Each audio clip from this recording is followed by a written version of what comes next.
I want to start out by addressing the loss of life that we saw here in Minneapolis today.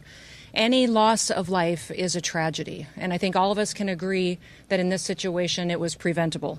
ICE agents repeatedly ordered her to get out of the car and to stop obstructing law enforcement, but she refused to obey their commands. She then proceeded to weaponize her vehicle, and she attempted to run a law enforcement officer over.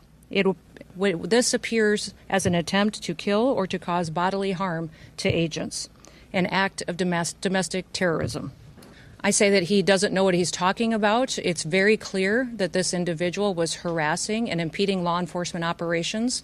Our officer followed his training, did exactly what he's been taught to do in that situation, and took actions to defend himself and defend his fellow law enforcement officers. So I do believe that this officer used his training in this situation, and we'll let the FBI continue the investigation to get it resolved. This city has burned before, and your mayor and your governor let it happen. President Trump is not going to let that happen.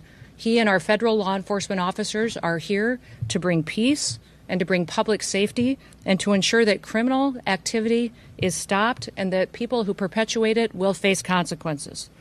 Since we have been here in recent weeks, we have arrested over 1,500 criminals off of the streets. Our law enforcement has arrested murderers, known and suspected terrorists, child pedophiles, and other brutal criminals that were protected here in this city. We should all work together to protect our citizens. We should all protect the men and the women and the families who live here in Minneapolis, who live in Minnesota, and live throughout this entire country.